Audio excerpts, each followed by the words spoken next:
नमस्कार साथियों, मैं ओम सिंह भाटी।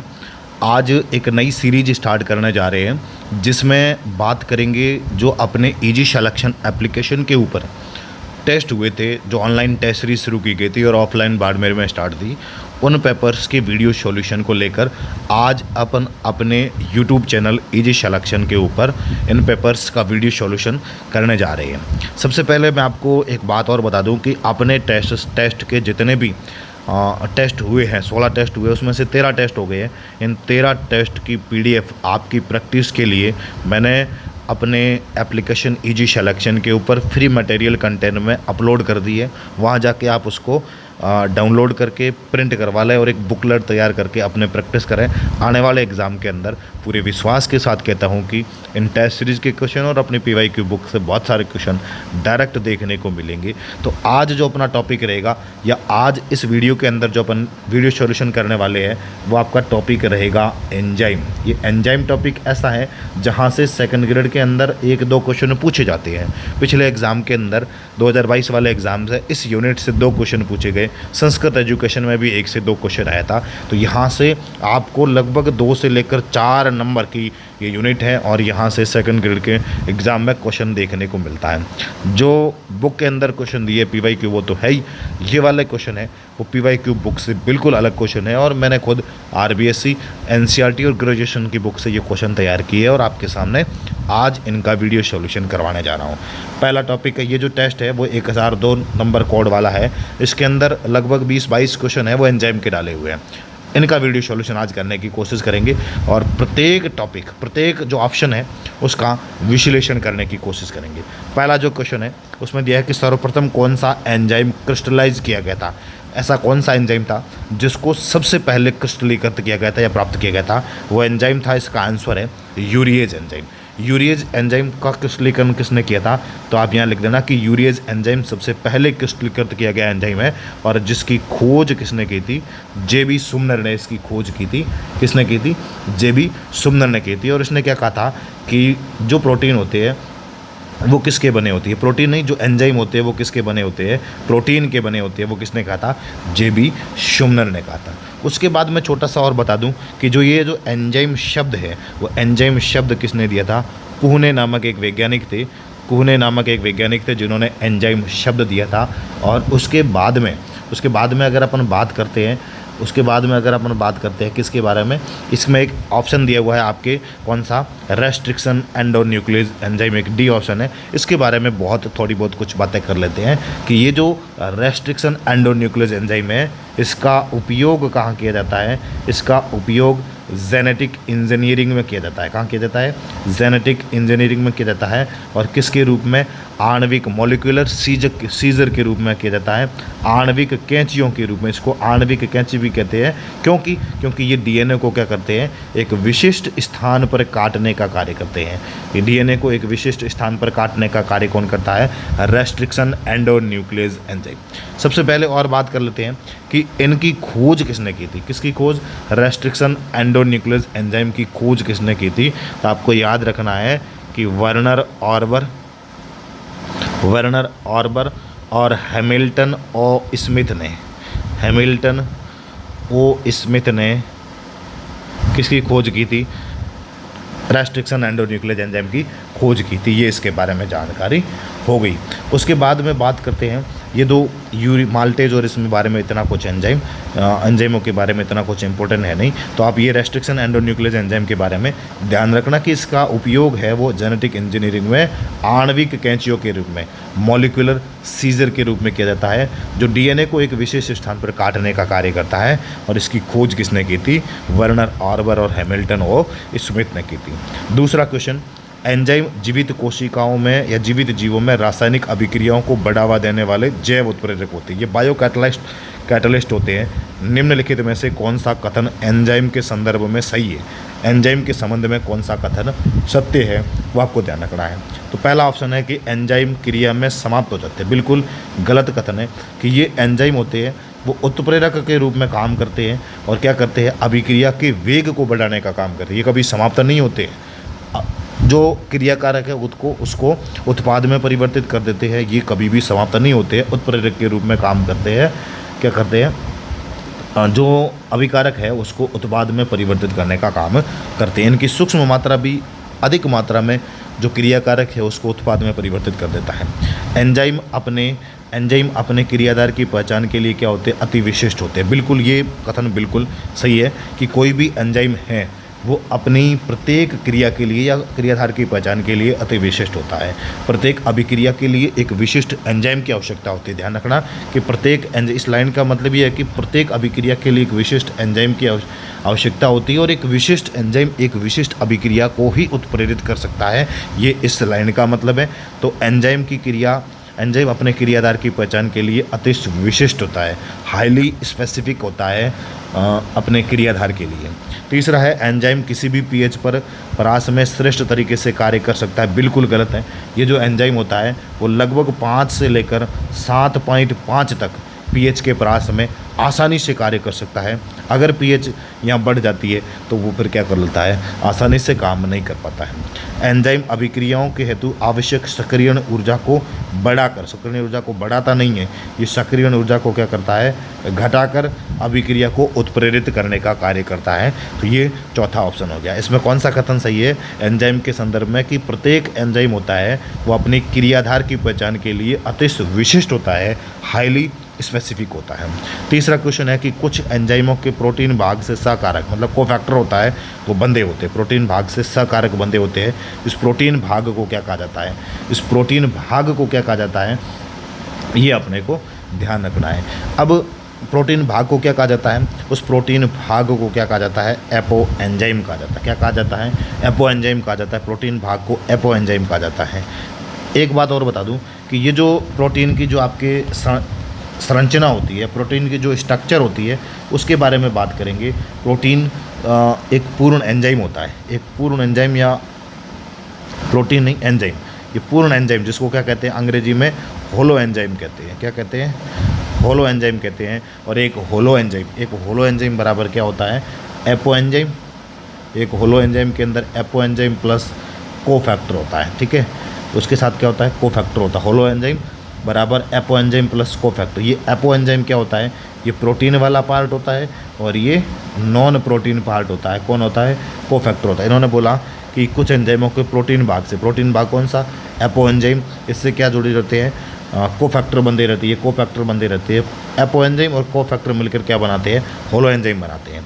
और ये प्रोटीन भाग, जो प्रोटीन पार्ट होता है वो क्या कहलाता है, एपो एंजाइम कहलाता है। कौन कहलाता है, प्रोटीन भाग होता है वो एपो एंजाइम कहलाता है। एक बात और मैं बता दूं, ये जो विशिष्ट अति विशिष्ट है ना, ये विशिष्टता 2-3 प्रकार की होती है।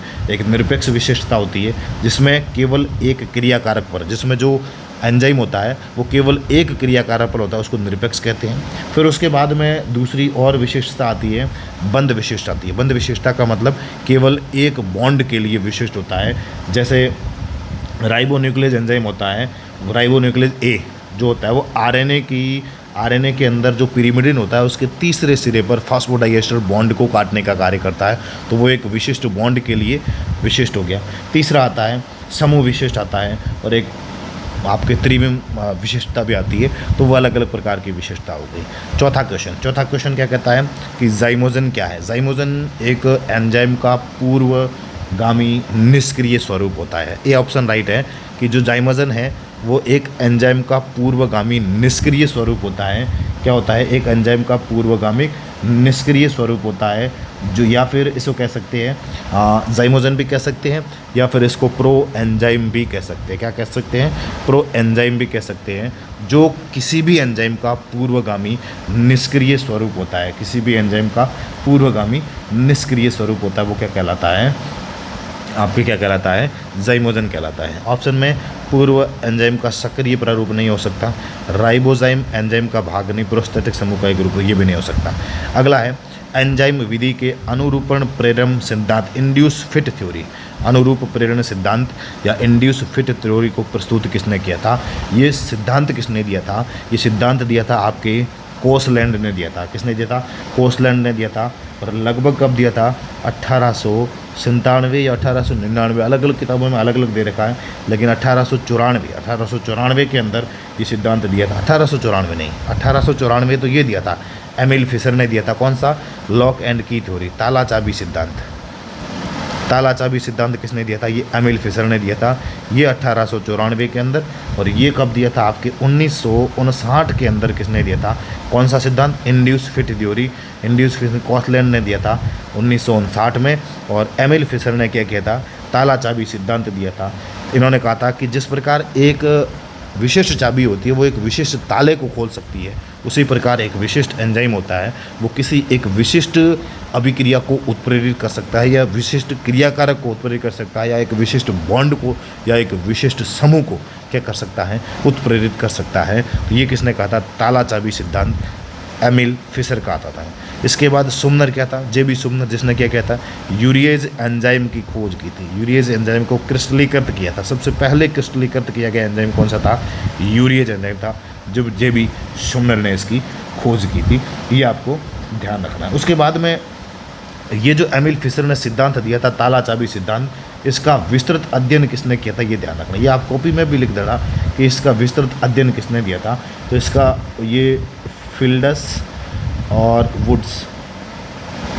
वुड्स इन दोनों ने, फील्ड्स और वुड्स ने दोनों ने मिलकर इस ताला चाबी सिद्धांत का क्या किया था? विस्तृत अध्ययन किया था। क्या किया था? विस्तृत अध्ययन किया था। उसके बाद में अगला क्वेश्चन जो है वो आने वाला है। कौन सा क्वेश्चन है? आइसो एंजाइम कहलाती है। आइसो एंजाइम क्या होते हैं? ये जो आइसो एंजाइम होते हैं वो क्या होते हैं? एक एंजाइम के कई अभिकारकों पर क्रियाशील एंजाइम का एक पूर्वगामी निष्क्रिय स्वरूप। अभी एंजाइम का एक पूर्वगामी निष्क्रिय स्वरूप अपन ने पढ़ा था, वो क्या कहलाता है? जाइमोजाइन कहलाता है। जाइमो एंजाइन कहलाता है। ये पढ़ा यहाँ पे, ये सब जाइमोजन कहलाता है। जाइमोजन क्या कहलाता है? जाइमोजन कहलाता है। एंजाइम का पूर्वगामी निष्क्रिय स्वरूप जाइमोजन कहलाता है। एक एंजाइम के भिन्न भिन्न अनुरूप ये क्या कहलाते हैं? आइसो एंजाइम कहलाते हैं। क्या कहलाते हैं? Iso enzyme. इसका आंसर कौन सा राइट हो जाएगा? सी वाला हो जाएगा कि एक एंजाइम के भिन्न भिन्न अनुरूप क्या कहलाते हैं? जाइमोजन नहीं, आइसो एंजाइम कहलाते हैं। और ये सभी ये क्या करते हैं? एक ही क्रिया कारक पर क्या करते हैं? क्रियाशील समान रूप से क्रिया करते हैं। एक ही क्रिया कारक पर समान रूप से क्रिया करते हैं, लेकिन इनकी संरचना क्या होती है या इनका संश्लेषण का जो तरीका होता है वो क्या होता है? भिन्न भिन्न होता है। इनका संश्लेषण होता है वो भिन्न भिन्न होता है। तो ये आइसो एंजाइम क्या होते हैं? एक एंजाइम के भिन्न भिन्न अनुरूप होते हैं जो क्या करते हैं? सभी एक ही क्रिया कारक पर समान रूप से क्रिया करते हैं, लेकिन इनका जो संश्लेषण होता है वो अलग अलग होता है। ये आइसो एंजाइम कहलाते हैं। एंजाइम के लिए अनुकूलतम ताप कितना होता है? अभी मैंने बताया अनुकूलतम ताप होता है एक एंजाइम के लिए, अनुकूलतम ताप होता है वो 20 से लेकर 35 डिग्री सेल्सियस होता है। और इसके लिए जो विशिष्ट पीएच होता है वो 5 से लेकर 7.5 तक ये विशिष्ट पीएच होती है एंजाइम के लिए। अनुकूलतम ताप आपको ध्यान रखना है 20 से लेकर 35 डिग्री सेल्सियस होता है। 30 से मतलब 20 से लेकर 35 डिग्री सेल्सियस तक होता है। मेलानेट द्वारा सक्सिनिक डिहाइड्रोजनेस एंजाइम का संदमन, मेलानेट द्वारा सक्सिनिक डिहाइड्रोजनेस एंजाइम का संदमन किसका उदाहरण है? इनहिबिटर ये जो है वो किसका उदाहरण है? यहाँ से पिछले एग्ज़ाम के अंदर सेकेंड ग्रेड का जो एग्ज़ाम था इनहिबिटर से यहाँ से क्वेश्चन भी पूछा गया था। तो वो क्वेश्चन बहुत शानदार क्वेश्चन था। मेरे हिसाब से वो क्वेश्चन था कि साइनाइड जंतु को साइटोक्रोम ऑक्सीडेज एंजाइम की संदमित करके मारता है। ये कौन सा उदाहरण है? तो वो एक कौन सा उदाहरण होगा? वो प्रतिस्पर्धी न होकर अप्रतिस्पर्धी संदमन का उदाहरण है। तो आपको अभी क्वेश्चन में क्या पूछा है? अभी क्वेश्चन में पूछा है कि मेलानेट द्वारा सक्सिनिक डिहाइड्रोजनेस एंजाइम का संदमन होता है वो क्या कहलाता है? वो प्रतिस्पर्धी कॉम्पिटिटिव इनहिबिटेशन कहलाता है। अब कॉम्पिटिटिव ये जो इनहिबिटेशन होता है वे कितने प्रकार का होता क्या है कि वे पदार्थ जो एंजाइम के सक्रिय स्थलों से जुड़कर क्या करते हैं? एंजाइम के सक्रिय स्थलों से जुड़कर उन्हें क्या कर देते हैं? निष्क्रिय कर देते हैं। एंजाइम के सक्रिय स्थलों से जुड़कर उसको निष्क्रिय कर देते हैं। तो ये क्या कहलाते हैं? एंजाइम निरोधक कहलाते हैं। उसके बाद में ये एंजाइम निरोधक कितने प्रकार के होते हैं? तो ये 2 प्रकार के होते हैं। तो एनसीईआरटी आरबीएससी के अंदर 2 प्रकार दिए, लेकिन ग्रेजुएशन की बुक के अंदर ये कितने प्रकार के दिए हैं? 3 प्रकार के दिए हुए। तीनों के बारे में बात करेंगे। पहला जो होता है वो होता है प्रतिस्पर्धी। प्रतिस्पर्धी का मतलब होता है कॉम्पिटिटिव इनहिबिटेशन। ऐसे निरोधक पदार्थ होते हैं जो क्या करते हैं? क्रिया कारक के सक्रिय, इनकी जो संरचना होती है, कि इनकी प्रतिस्पर्धी निरोधकों की जो संरचना होती है वो क्या होती है? क्रियाकारक अणुओं से मिलती जुलती होती है। कैसी होती है? क्रियाकारक अणुओं से मिलती जुलती होती है, इनकी संरचना क्रियाकारक अणुओं से क्या होती है, मिलती जुलती होती है। अतः ये क्या करेंगे, एंजाइम के जो सक्रिय स्थल होंगे, एंजाइम के सक्रिय स्थलों से जुड़ने में क्रियाधार अणुओं से क्या रखते हैं, प्रतिस्पर्धा रखते हैं, उनसे जुड़ जाते हैं, जिससे एंजाइम की क्रिया क्या हो जाती है, धीमी हो जाती है। अब उनसे जुड़ जाएंगे तो एंजाइम की क्रिया क्या हो जाएगी, धीमी हो जाएगी। और एग्जाम्पल अपना ध्यान रखना है कि मैलिक अम्ल द्वारा सक्सिनिक अम्ल का डिहाइड्रोजनेज एंजाइम में संदमन होता है, वो कौन सा होता है, प्रतिस्पर्धी निरोधक कहलाता है। और फिर अगला क्वेश्चन यहाँ से बन सकता है कि जो प्रतिस्पर्धी निरोधक होता है इसमें क्रियाकारक की मात्रा में वृद्धि, इसको कैसे रोका जा सकता है, इसको कैसे रोका जा सकता है, ये अगला सवाल देखिए कि प्रतिस्पर्धी संदमन कॉम्पिटिटिव इनहिबिशन को दूर कैसे किया जा सकता है। ये क्रियाकारक की सांद्रता को बढ़ाकर, क्रियाकारक की सांद्रता को बढ़ाकर किसको दूर किया जा सकता है, क्रियाकारक की सांद्रता को बढ़ाकर प्रतिस्पर्धी संदमन को दूर किया जा सकता है। दूसरा आता है अप्रतिस्पर्धी संदमक आता है, जिसमें क्या होता है, इस प्रकार के एंजाइम, इस प्रकार के संदमन में जो पदार्थ होता है वो स्थायी रूप से एंजाइम अणुओं से जुड़ा है, मतलब उनमें जो एंजाइम होता है वहाँ से जुड़ता है और उस वहाँ से वो जो जुड़ता है वो क्रियाकारक से जुड़ता है। अप्रतिस्पर्धी में एंजाइम के समान उनकी संरचना होती है, जिससे वहाँ पर जो संयोजन होगा वो क्या बन जाएगा, वो एक स्थायी संयोजन हो जाता है। उसके अंदर जैसे एग्जाम्पल में यह पूछा है 2022 के अंदर आया था कि साइनाइड श्वसन, जो साइनाइड होता है वो श्वसन क्रिया के अंदर साइटोक्रोम ऑक्सीडेज को संदमित करता है, मतलब साइनाइड जंतु को साइटोक्रोम ऑक्साइड एंजाइम के में संदमित करके मारता है। ये प्रतिस्पर्धी संदमन का उदाहरण होता है। फिर प्रतिस्पर्धी संदमन के अंदर एंजाइम की मात्रा को बढ़ाकर, ये ना एंजाइम की मात्रा को बढ़ाकर ये होता है अप्रतिस्पर्धी। अप्रतिस्पर्धी का मतलब होता है, अप्रतिस्पर्धी को आप कहते हैं को नॉन कॉम्पिटिटिव इनहिबिशन।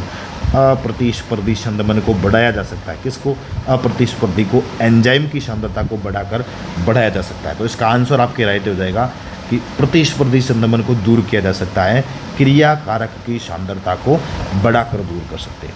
अगला क्वेश्चन है कि जीवाणुओं में फोलिक अम्ल का संश्लेषण सल्फा औषधियों द्वारा संदमन, ये किसका उदाहरण है, फोलिक एसिड का संदमन। ये आपके प्रतिस्पर्धी जो संदमन है उसका दूसरा एग्जाम्पल है। पहला एग्जाम्पल क्या था, प्रतिस्पर्धी का पहला एग्जाम्पल था कि मेलानेट द्वारा सक्सिनेट डिहाइड्रोजनेज एंजाइम का संदमन, और दूसरा आपके हो जाएगा जीवाणुओं में फोलिक अम्ल का संश्लेषण सल्फा औषधि द्वारा संदमन। ये दूसरा एग्जाम्पल हो जाएगा। ये भी कौन सा है, प्रतिस्पर्धी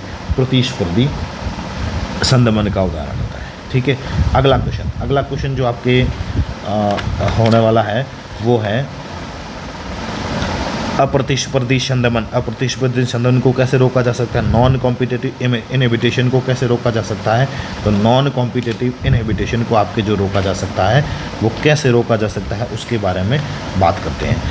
अप्रतिस्पर्धी या नॉन कॉम्पिटिटिव इनहिबिशन को रोका कैसे जा सकता है, जो एंजाइम है, जो एंजाइम की सांद्रता को बढ़ाकर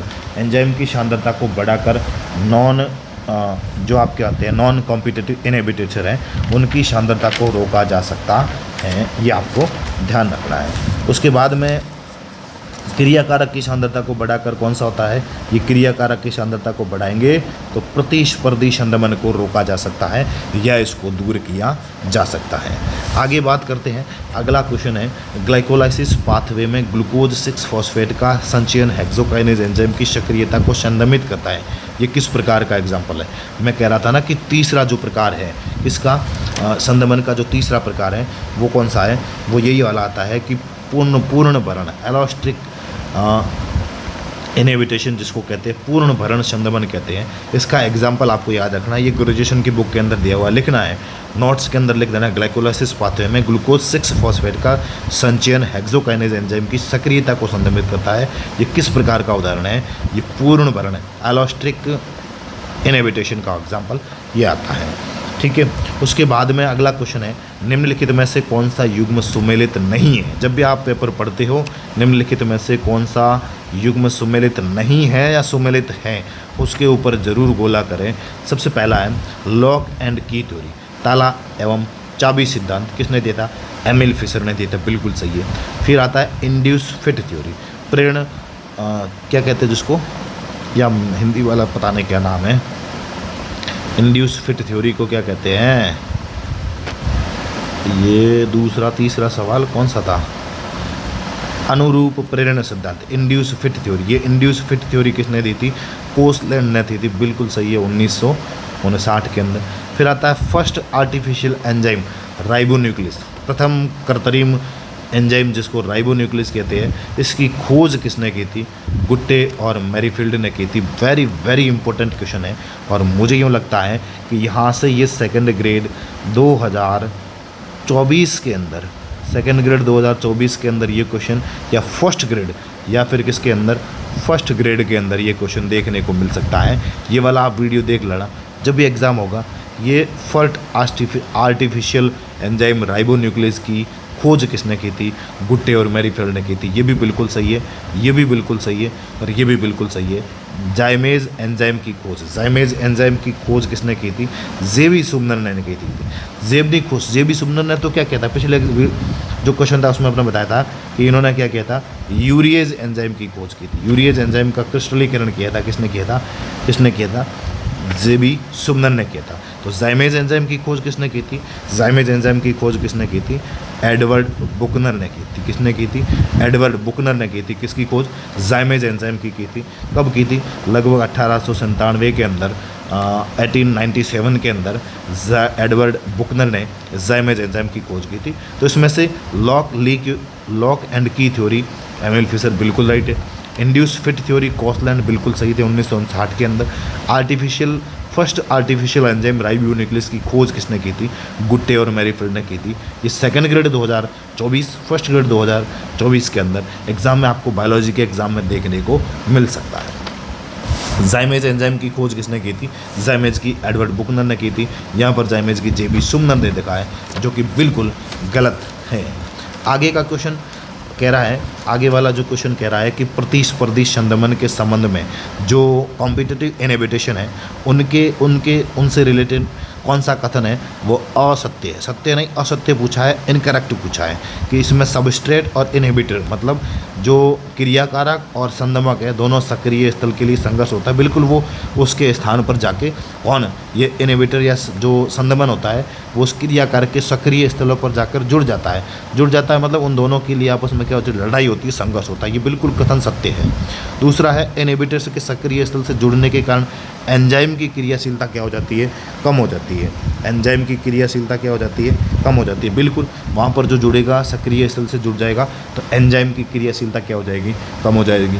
प्रभावकारी एंजाइम यानी इफेक्टिव एंजाइम की सांद्रता कम करके वे स्वयं इस क्रिया में भाग लेकर इस क्रिया मतलब प्रभावकारी एंजाइम की सांद्रता कम करके वे स्वयं इस क्रिया में वहीं प्रभावकारी एंजाइम की सांद्रता कम करके नहीं है, इसमें क्रियाकारक की सांद्रता को अपन क्या करते हैं?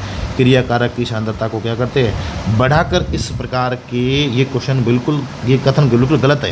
ये कह रहा है कि प्रभावकारी एंजाइम की सांद्रता में कमी करके, बिल्कुल कमी नहीं करके क्या करेंगे? क्रियाकारक की सांद्रता को बढ़ाएंगे, जिससे क्या होगा? ये जो प्रतिस्पर्धी संदमन है वो दूर हो जाएगा। बिल्कुल सही है। आणविक संरचना में अवरोधक सबस्ट्रेट के समान संरचना वाला होता है। बिल्कुल, क्योंकि उनकी संरचना समान होती है तभी तो उनके बीच में क्या होता है? संघर्ष होता है, तभी तो वो आपस में एक दूसरे से जुड़ जाते हैं। एंजाइम क्रिया जांचने के लिए सक्रिय स्थल को अवरुद्ध करना, उस जो सक्रिय स्थल है उसको बिल्कुल रोक देते हैं। मतलब जो इनहिबिटर होते हैं वो उसके सक्रिय स्थल पर जाकर जुड़ जाते हैं। कौन से संदमन में जुड़ते हैं? वो प्रतिस्पर्धी संदमन में कॉम्पिटिटिव इनहिबिटर्स के अंदर जाके जुड़ जाते हैं। बिल्कुल सही है। ये पुनर्भरण वाला पहले समझा रखा है। फिर अगला जो पॉइंट है कि सह एंजाइम क्या है? को एंजाइम क्या है? को एंजाइम क्या होता है? को एंजाइम का एक अकार्बनिक भाग नहीं होता, एंजाइम का एक प्रोटीन भाग। एंजाइम का प्रोटीन भाग पहले पढ़ा अभी। एंजाइम का जो प्रोटीन भाग होता है वो एपो एंजाइम, और नॉन प्रोटीन भाग होता है वो क्या कहलाता है? को फैक्टर कहलाता है, नॉन प्रोटीन भाग। एंजाइम कार्य के लिए आवश्यक कार्बोहाइड्रेट भी नहीं होता है, एक विटामिन जो एंजाइम का भाग होता है। बिल्कुल सही है। ये को एंजाइम क्या है? एक प्रकार का विटामिन है जो एंजाइम का क्या है? एक भाग है। ये बिल्कुल अच्छा क्वेश्चन है कि को एंजाइम क्या है? एंजाइम ये एक विटामिन है जो एंजाइम का क्या होता है? एक भाग होता है, वो को एंजाइम सह एंजाइम होता है। निम्नलिखित में से कौन सा समूह केवल को एंजाइम है? ये एक मैंने पेज भी डाल रखा है कि जिसमें को एंजाइम कौन कौन से होते हैं। एक NAD है, एक FAD है, एक FMN है, एक TPP है। ये यूरिएज एक एंजाइम होता है। ये कॉपर एक धातु है। ये कॉपर और आयरन ये दोनों भी क्या होती है, एक धातु होती है। ये वाला जो ऑप्शन है वो सारे क्या है, एक प्रकार के कोएंजाइम में मैंने पीडीएफ नहीं, मैंने एक फ़ोटो डाल रखा है जो जिसमें कोएंजाइम ये दिए हुए हैं। अगला जो क्वेश्चन है, टाइम शायद ज़्यादा होगा, 25 मिनट का वीडियो हो गया है, एक दो क्वेश्चन है फिर इसको समाप्त करते हैं। जब एंजाइम को कोफैक्टर से हटा दिया जाता है, सीधी बात है, उसको हटाएंगे तो उसकी क्रियाशीलता क्या हो जाएगी, समाप्त हो जाएगी। इज लोस्ट, उसकी क्रियाशीलता क्या हो जाती है, समाप्त हो जाती है, अपरिवर्तित नहीं रहती है, समाप्त हो जाती है, बढ़ती नहीं है, घटती भी नहीं है, उसकी क्या हो जाएगी, सीधी की सीधी उसकी क्रियाशीलता क्या हो जाती है, समाप्त हो जाती है। अगला क्वेश्चन है, ये शायद क्वेश्चन संस्कृत एजुकेशन 2022 के अंदर पूछा हुआ है, मेरे हिसाब से होना चाहिए ये क्वेश्चन। जब एंजाइम को कोफैक्टर से हटा दिया जाता है तो उसकी क्रियाशीलता समाप्त हो जाती है। राइबोजाइम एक प्रोटीन एंजाइम होता है, बिल्कुल प्रोटीन एंजाइम है, जो आरएनए स्प्लाइसिंग में एक सहायता करता है, जिसकी खोज किसने की थी, किसकी खोज, इस राइबोजाइम की खोज की थी अल्टमान और सैक ने की थी। अल्टमान और सैक ने इस राइबोजाइम की खोज की थी। गुट्टे और मैरीफील्ड ने क्या कहता, ये फर्स्ट आर्टिफिशियल राइबोजाइम, फर्स्ट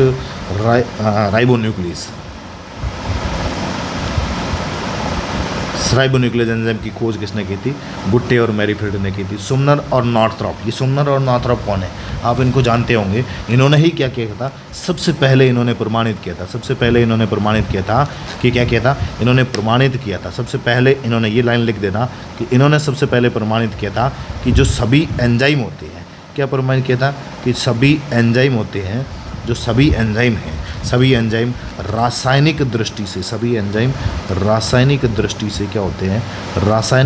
से क्या होते हैं, प्रोटीन होते हैं। क्या होते हैं, प्रोटीन होते हैं। ये किसने कहा था, ये इन्होंने सर्वप्रथम बताया था कि जो सभी एंजाइम होते हैं वो रासायनिक दृष्टि से क्या होते हैं, प्रोटीन होते हैं। ये किसने कहा था, जे.बी. सुमनो ने कहा था। तो राइबोजाइम एंजाइम होता है, अब प्रोटीन एंजाइम है जो आरएनए स्प्लाइसिंग में काम करता है, सहायता करता है। इसकी खोज किसने की थी, अल्टमान और सैक ने की थी। ये आपको सुमनर और नॉर्थरॉप ने कहा था कि इन्होंने सर्वप्रथम बताया था कि प्रमाणित किया था कि जो सभी एंजाइम होते हैं वो किसके होते हैं, रासायनिक दृष्टि से क्या होते हैं, प्रोटीन होते हैं।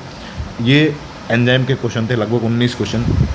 बाकी वाले जो क्वेश्चन है वो किसके अंदर डाल रखे हैं, जो अपनी बुक है उसके अंदर डाल रखे हैं। और कुछ क्वेश्चन जो अगला जो रिवीजन टेस्ट होगा उसके अंदर बहुत अलग वाले क्वेश्चन आने वाले हैं, तो वो भी करेंगे। कल इससे आगे वाले जो क्वेश्चन है, इस टेस्ट के जो 20 नंबर से लेकर आगे वाले जो क्वेश्चन है, बायोलॉजी के सारे क्वेश्चन हैं, जेनेटिक्स के हैं, उनको क्वेश्चन को करने की कोशिश करेंगे। बाकी जेनेटिक्स आपने पढ़ी होगी, जेनेटिक्स के मैंने शॉर्ट वीडियो भी डाल रखा है।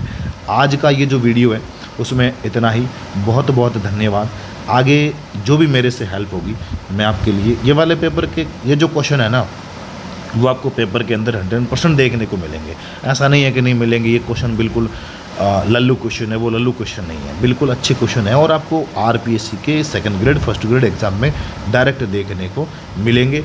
आज के इस वीडियो में इतना ही। बहुत बहुत धन्यवाद।